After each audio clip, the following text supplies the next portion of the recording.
Hi friends, किसी भी company में अगर प्रमोटर्स अपनी होल्डिंग को बरकरार रखते हैं या फिर उसे बढ़ाते हैं तो दोस्तों ये एक बड़ा अच्छा संकेत होता है कि कंपनी में आने वाले दिनों में फ्यूचर में ग्रोथ होने के चांसेस होते हैं, क्योंकि प्रमोटर को पता है कि उस कंपनी में आगे क्या होने वाला है, इसलिए वो अपनी स्टेक को सेल नहीं कर रहा है। तो आज के इस वीडियो में दोस्तों हम बात करेंगे 3 ऐसे स्टॉक्स की जिनमें की प्रमोटर्स ने या तो होल्डिंग को सेम रखा है या फिर उन्होंने अपनी होल्डिंग को बढ़ाया है। हाय फ्रेंड्स, मैं सागर शर्मा स्वागत करता हूं फिर से एक बार आपका सागर नॉमिक्स पे। और आज हम सीखेंगे प्रमोटर की शेयर होल्डिंग का फायदा लेकर के किस तरह से अच्छे स्टॉक्स को हम ढूंढ सकते हैं। 3 ऐसे स्टॉक्स पे बात करने वाले हैं। बहुत ही इंपॉर्टेंट और इंफॉर्मेटिव वीडियो होने वाला है दोस्तों, पूरा जरूर देखिएगा। बहुत मेहनत करता हूं आपके लिए अच्छा कंटेंट डेवलप करने के लिए, तो वीडियो को अभी से लाइक करिए, चैनल को सब्सक्राइब करिए और बेल आइकन को ऑन करके बन जाइए मेरे मित्र। चलिए शुरू करते हैं आज का वीडियो। देखते हैं वो कौन से 3 स्टॉक हैं जिनके बारे में मैं बात कर रहा हूं। Let's begin.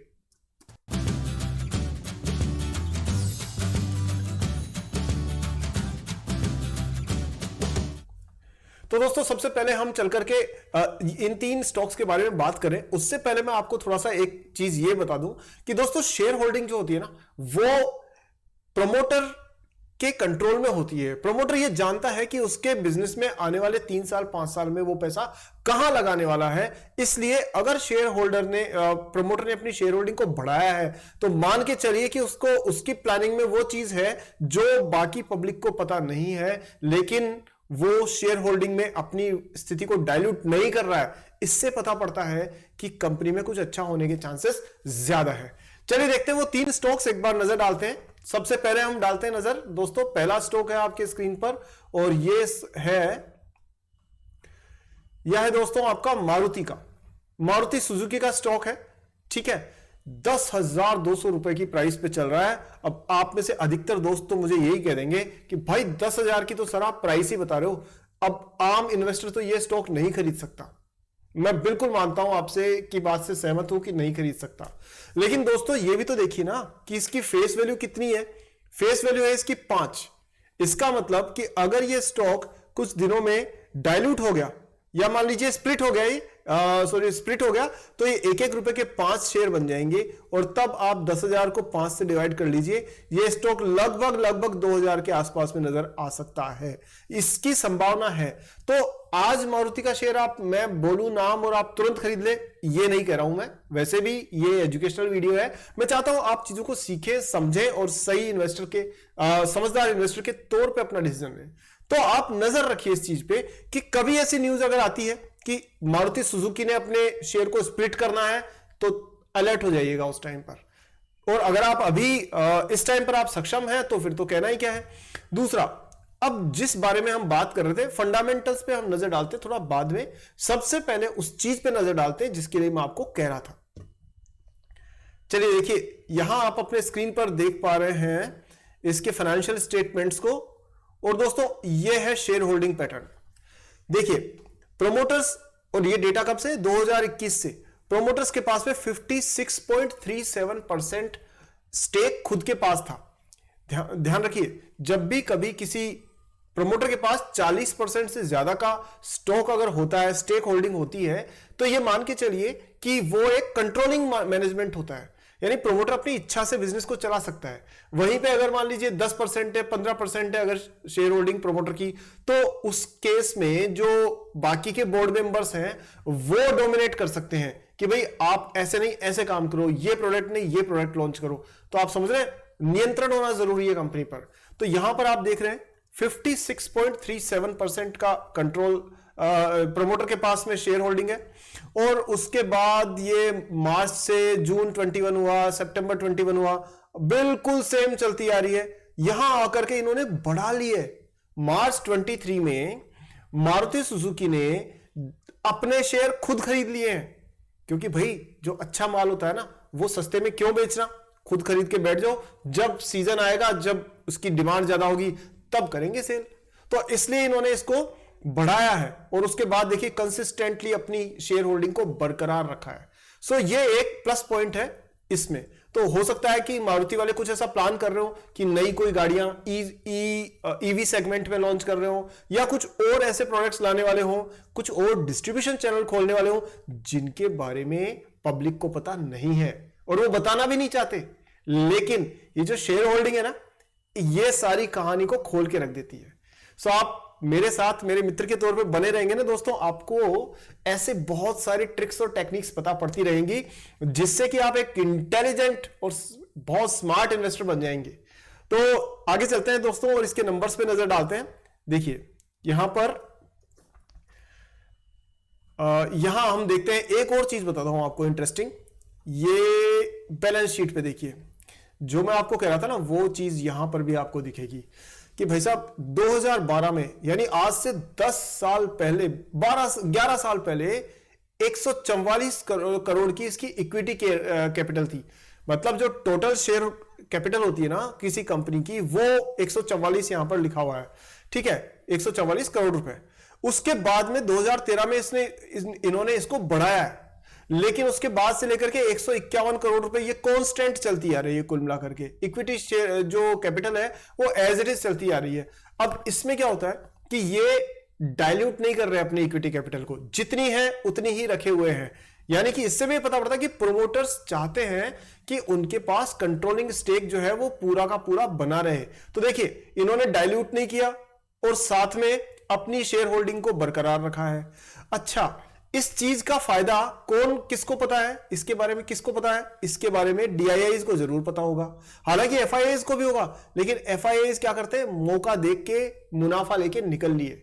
लेकिन डीआईआईज आप देखिए कि अपनी स्टेक होल्डिंग मारुति में लगातार बढ़ाते जा रहे हैं।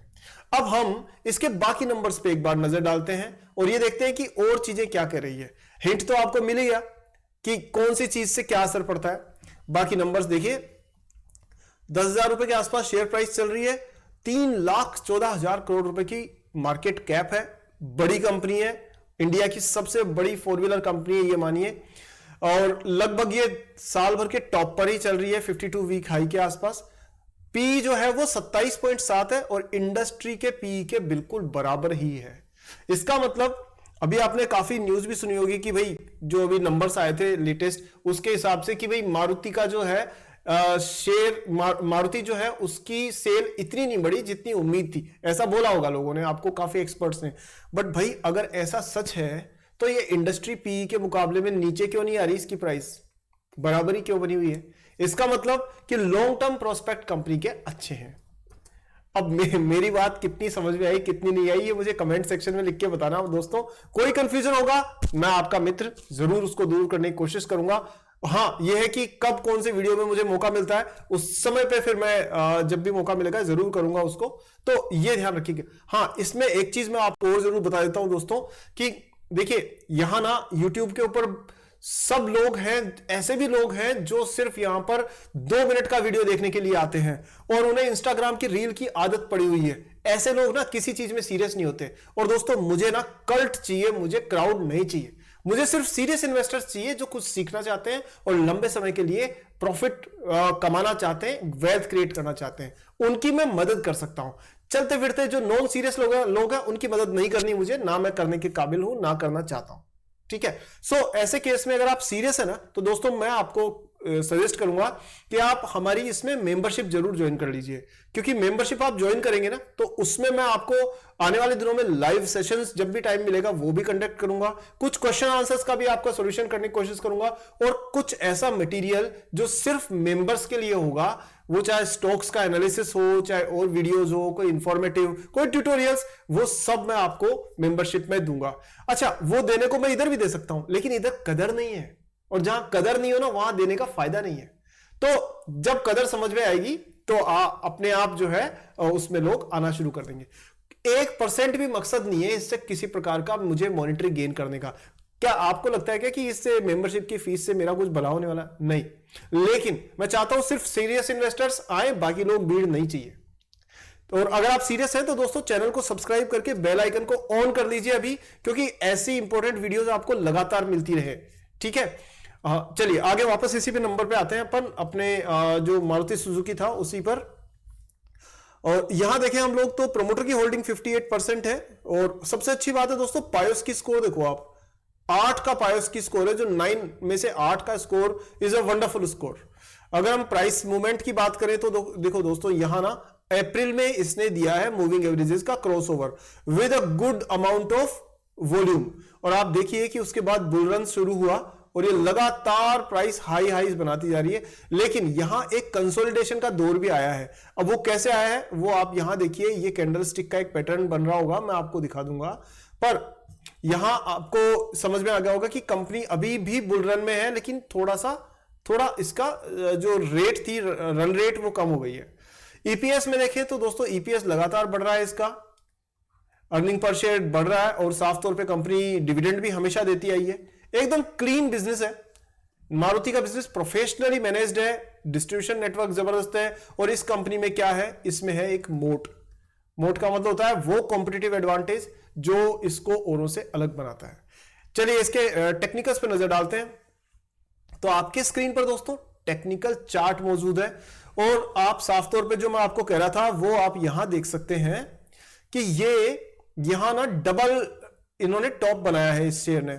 इस जगह पे देखिए, पहले तो ये मूविंग एवरेज क्रॉस हुए हैं यहां पर, ये देखिए दोस्तों, यहां पर मूविंग एवरेज क्रॉस हुए, बुल रन शुरू हुआ, हाईज बनते रहे, और आप ये देखिए कितनी तेजी से प्राइस बढ़ी है। सपोज करो आपको ने मेरी बात अगर उस आज से कुछ महीनों पहले सुन ली होती, और आप यहां पर सपोज करिए कुछ अपना मानस बनाते, तो यहां तक का प्रॉफिट तो वैसे ही बुक कर चुके होते। ठीक है, कितना वो आप अपने हिसाब से लगा लेना।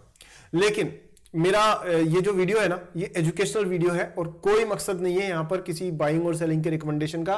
प्लीज इस डिस्क्लेमर को हमेशा याद रखिएगा। अच्छा, यहां आप ये देखिए कि यहां के बाद में इस रनअप के बाद ये डबल टॉप बना। डबल टॉप दोस्तों एक रिवर्सल प्रोसेस वो होता है पैटर्न, और रिवर्स हुआ, और उसके बाद में प्राइस नीचे गिरती हुई नजर आई। उसके बाद में ये एक छोटा कंसोलिडेशन में चल रहा है, लेकिन आप यहां देखो फिर से मूविंग एवरेज क्रॉस कर रहे हैं, और ये कर रहे हैं आपके इस टाइम पर। ठीक है, यहां पर ये करीब करीब 2023-22 के बीच में मध्य में इन्होंने क्रॉस किया है, और उसके बाद में रनअप लगातार हाईज बनाते हुए शो कर रहा है। सो दोस्तों, ये मूविंग एवरेज के क्रॉसओवर से ये इसके चांसेस हैं कि ये ट्रेंड जारी रहने के चांस है। कंपनी साफ तौर पे अप ट्रेंड में नजर आ रही है, और आने वाले दिनों में आपको इसमें ऊंचे स्तर 11-12 हजार के भी देखने को आसानी से मिल सकते हैं। वॉल्यूम भी ठीक ठाक है कंपनी का, तो कोई प्रॉब्लम नहीं है। अब नजर डालते हैं दोस्तों इसके शेयर होल्डिंग की, तो जिसकी हमने पहले बात कर रखी है। तो आप देखिए 59% शेयर होल्डिंग तो दोस्तों इन्होंने ले रखी है, प्रमोटर के पास है 58%, 11% म्यूचुअल फंड के पास है, 6% के आसपास डीआईआईज हमारे देश के इन्वेस्टर्स, और करीब एफआईआईज ने 20% के आसपास शेयर होल्डिंग ले रखी है। और अगर मैं एफआईआईज की शेयर होल्डिंग दिखाऊं आपको, तो दोस्तों ये 20-21 के आसपास लगातार बनी हुई है, और म्यूचुअल फंड्स जो है उन्होंने भी करीब सेम स्टेक होल्डिंग रखी हुई है, और डीआईआईज ने भी अपनी शेयर होल्डिंग थोड़ी सी पहले से कम की है। तो कहने का मतलब यह है कि दोस्तों पूरा शेयर जो है वो एक बैलेंस्ड स्टेट में चल रहा है, और एक मॉडरेट अप ट्रेंड में है साफ तौर पे। तो अब इसके बाद में हम चलते हैं दोस्तों दूसरे स्टॉक पे और बात करते हैं उसकी। दूसरा स्टॉक है दोस्तों आपके स्क्रीन पर एशियन पेंट्स। अब आप में से कई मेरे मित्र ऐसे कहेंगे, सर आप तो ना पेनी स्टॉक तो बताना कर दिया आपने बंद, और आपने सिर्फ बड़े स्टॉक्स बताते रहते हो। अब हम 10,000 रुपए का, 4,000 रुपए का ये स्टॉक कैसे खरीदें? आपकी चिंता, आपका सवाल बिल्कुल सही है दोस्तों, और मैं बिल्कुल मानता हूं कि यही बात है। पर मैं आपको ये कहूं कि बीच बीच में पेनी स्टॉक्स पे भी वीडियो बनाता रहता हूं।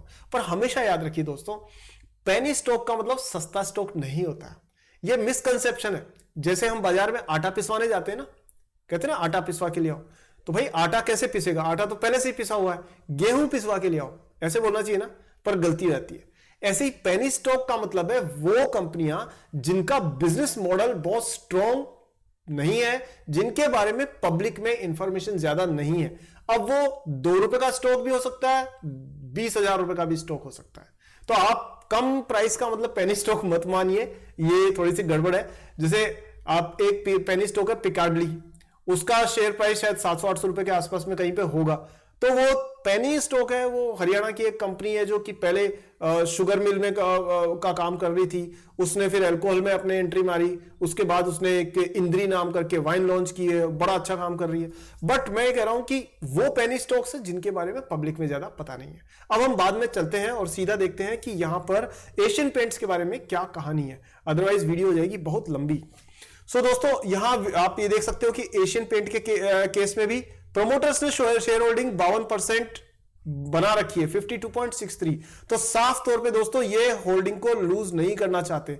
और एशियन पेंट इंडिया की मैं कहूंगा सबसे स्ट्रॉन्ग कंपनीज में से एक है। इसके बारे में तो आप कहोगे तो बहुत लंबे वीडियोस भी बन सकते हैं। इसके पास ऐसी मोट है जो इसके कंपटीशन के पास में है ही नहीं। देखिए सबसे नंबर 1 पे एशियन पेंट से कितनी मार्केट कैप है, 3,13,000 करोड़। और नेक्स्ट सब उससे अगली कंपनी कौन सी है, बर्जर, उसकी कितनी है 68,000। तो आप ये सोचिए कि कंपटीशन का कोई टेंशन इसको ज्यादा है ही नहीं।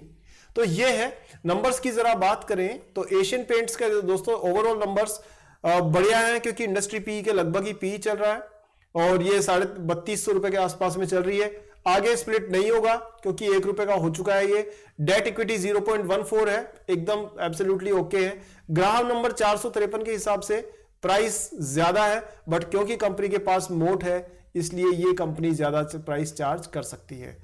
आगे बात करते हैं क्योंकि मोट मतलब अच्छी quality, competitive strength. Asian paint के टेक्निकल्स पे नजर डालते हैं।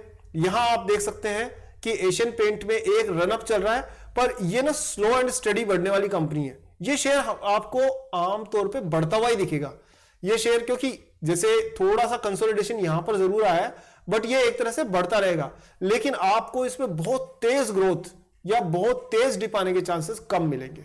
ठीक है दोस्तों, और क्योंकि कंपनी अच्छी मजबूत बिजनेस मॉडल के साथ में काम कर रही है तो ये मान के चलिए कि ये आने वाले दिनों में भी आपको इसमें काफी अच्छे स्तर देखने को मिलेंगे। लेकिन ये चलेगा वही, जैसे बड़ी ट्रेन होती है ना, वो जैसे एक 60 की स्पीड से चलती जा रही है, वो चलती रहेगी, बढ़ती रहेगी, लेकिन वो 120 की स्पीड पर नहीं जाएगी। जबकि आप अगर एक छोटी 5 डब्बों वाली ट्रेन को उठा लेने तो वो हो सकता है कि 60 से 100 की स्पीड पकड़ ले, लेकिन 100 की स्पीड से 60 पे भी आने में टाइम नहीं लगेगा। तो यहां एक अच्छा बिजनेस है एशियन पेंट, कोई डाउट नहीं है इसमें। शेयर होल्डिंग की बात हम लोग कर ही चुके हैं और आप देखिए कि करीब 52% इसके मालिकों के पास में है, 3.5% म्यूचुअल फंड, 7% DII, 17% FIIs ने बड़ा अच्छा स्टेक बना रखा है इसमें क्योंकि उनको पता है कि बिजनेस में दम है। नेक्स्ट स्टॉक पे चलते हैं दोस्तों, वो है JSW स्टील। अब ये थोड़ा ना बहुत सारे मित्रों की पसंदीदा स्टॉक्स में से एक आ गया होगा क्योंकि सस्ता स्टॉक है। चलिए पहले मैं आपको इसकी बता देता हूं शेयर होल्डिंग में। अब यहां दोस्तों एक बात ध्यान से देखिएगा, दिसंबर 2020 में प्रोमोटर्स के पास में 44% शेयर होल्डिंग कितनी थी, हेलो 44%।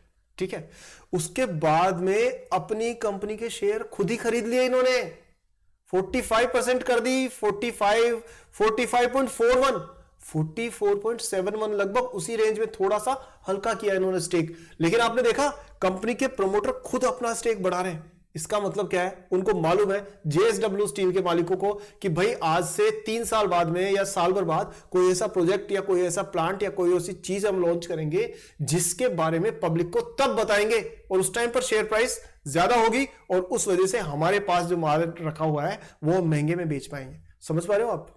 तो दोस्तों इस तरह से आप ये अंदाजा लगा सकते हैं कि अच्छी कंपनीज कैसे अपना मतलब जो कंपनीज में जिनमें शेयर होल्डिंग पैटर्न होता है अच्छी कंपनीज का किस तरह से काम करता है।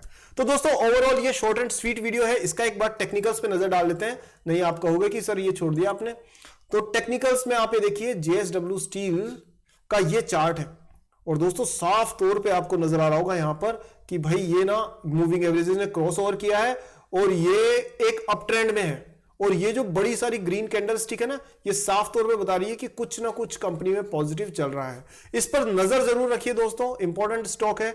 मेरा डिस्क्लेमर मैं देता हूं कि इस वीडियो में हम आपको बिल्कुल भी रिकमेंडेशन नहीं दे रहे हैं। बाइंग सेलिंग आप अपने एडवाइजर से या अपने खुद के विवेक के इस्तेमाल से करेंगे, लेकिन मेरा उद्देश्य है कि आप बारीकियों को समझे, हर वीडियो को मेरे को देखें, बारीकी समझ करके अपना दिमाग लगाएं और एक प्रॉफिटेबल इन्वेस्टर बन जाए। आपका प्रॉफिट दोस्तों मेरे चेहरे पे स्माइल लेके आएगा। चलिए दोस्तों, आज की वीडियो को यही खत्म करते हैं। आपने मुझे इतना टाइम दिया, इतना प्यार देने के लिए और आप मेरे साथ जुड़ने के लिए हृदय की गहराइयों से बहुत बहुत धन्यवाद। जल्दी ही मिलता हूं आपसे एक नए वीडियो में, एक नई जानकारी के साथ में। हाँ, लेकिन तब तक चैनल सब्सक्राइब नहीं किया तो सब्सक्राइब कर दीजिए, बेल आइकन ऑन कर दीजिए और दोस्तों इस वीडियो को अधिकतर लोगों को शेयर करिए। ये क्या ट्रैफिक सिग्नल पे खड़े होकर के भिखारी को भीख देना, वो ले जाकर के शाम को दारू की दुकान पे उसी पैसे को यूज करेगा। 10 में से 7 जगह आपको ऐसा मिल जाएगा। अगर शेयर करना ही है तो अच्छी नॉलेज को शेयर करो, जैसे कि ये वीडियो जिसमें काम की जानकारी मिल रही है। सारे दोस्तों को व्हाट्सएप पे, फेसबुक पे, इंस्टाग्राम, टेलीग्राम पे सब जगह शेयर करो। दोस्तों मुझे प्यार और समर्थन देने के लिए, आपने इतना टाइम दिया उसके लिए बहुत बहुत धन्यवाद। नेक्स्ट वीडियो में जल्दी मिलते हैं, तब तक जय हिंद।